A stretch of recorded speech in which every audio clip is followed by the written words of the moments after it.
sahabat yang tengah menikmati senja di meja dekat jendela tak menyangka bahwa percakapan ringan mereka akan berubah menjadi drama hati yang rumit. Umam tanpa sengaja bertemu Farida. Pertemuan singkat namun penuh makna itu disaksikan Ayah yang kembali tepat saat suasana mulai memanas. Dari situ hubungan yang selama ini tampak akrab antara Umam dan Ayah terurai benang merahnya. Ayah yang selama ini berharap akan lebih dari sekedar teman harus menelan kenyataan pahit kehadirannya hanyalah pengalihan bagi luka yang belum sembuh. Di antara harapan, cinta yang belum selesai, dan luka yang kembali menganga, mereka bertiga terjebak dalam kenyataan yang tak bisa mereka hindari. Siapa yang layak tinggal, siapa yang harus pergi, dan siapa yang harus rela menjadi bagian dari kenangan.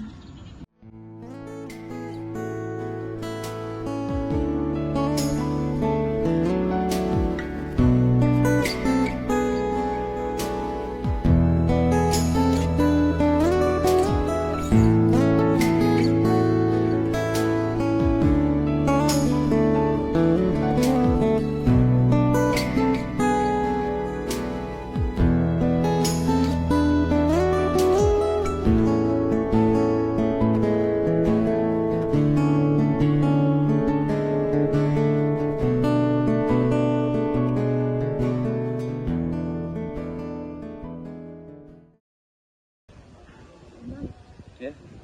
Aku ke toilet sebentar ya. Iya.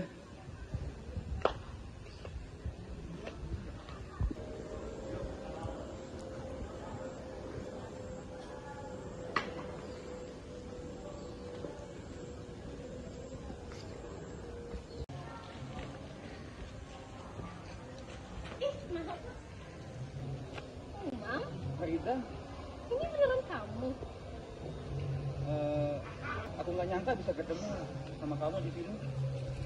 Aku juga. Tadi cuma mampir sebentar di sini. Malah ketemu kamu. Kamu apa kabar? Baik, alhamdulillah. Kamu sendiri gimana? Baik. Rasanya aneh ya. Setelah sekian lama kita bertemu seperti ini lagi. Iya, seperti membuka kembali sesuatu yang telah disimpan rapat-rapat selama ini.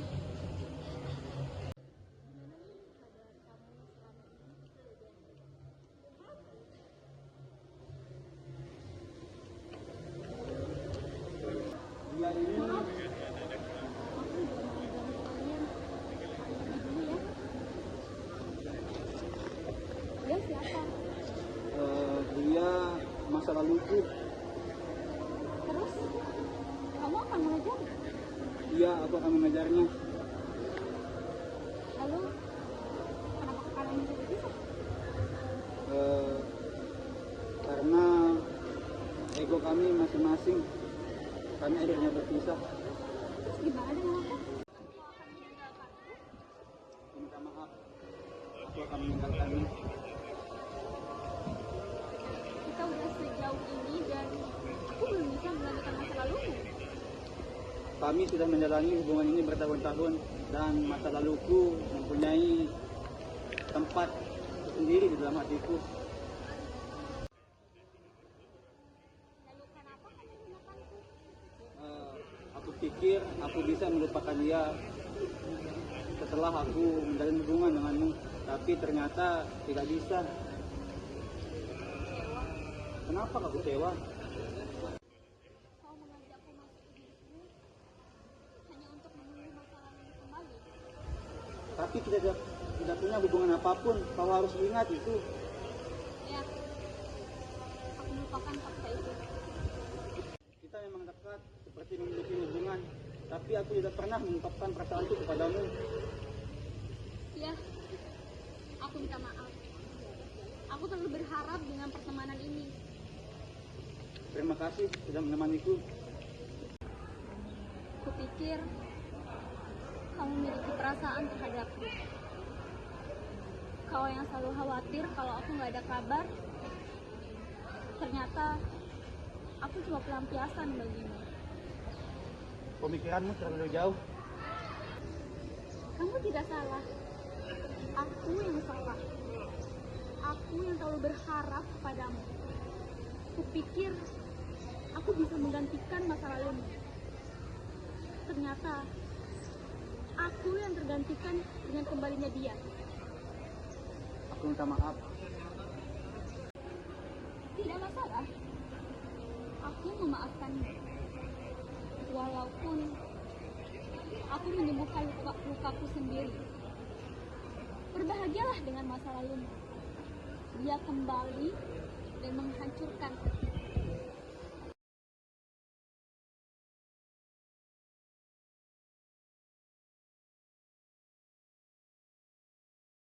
Jadi, dari cerita ini kita bisa belajar bahwa komunikasi bukan soal berbicara, tapi juga soal kejujuran, empati, dan keberanian untuk menyampaikan perasaan. Dalam hubungan antara Ayah, Umam, dan Farida, kita bisa melihat bagaimana masalah bisa muncul ketika perasaan tidak diungkapkan dengan kejujuran dan komunikasi tidak berjalan dengan terbuka. Jadi kalau kita bisa melihat dari teori Joseph de Vito tentang cara menghadapi konflik, sebenarnya cara yang terbaik adalah dengan kolaborasi. Kolaborasi adalah saling memahami satu sama lain, lalu bersama-sama menghadapi solusi. Sayangnya yang terjadi justru sebaliknya. Umam lebih memilih diam dan menyembunyikan perasaannya. Sedangkan Farida pergi begitu saja tanpa penjelasan. Dan Ayah terus mengalah berharap dia bisa tetap bersama Umam. Ini disebut gaya menghindar dan mengalah. Hasilnya, konflik tidak pernah benar-benar selesai dan luka hati dibiarkan begitu saja. Cerita ini mengingatkan kita bahwa tanpa komunikasi yang jujur dan terbuka, hubungan bisa berakhir dalam salah paham dan kekecewaan.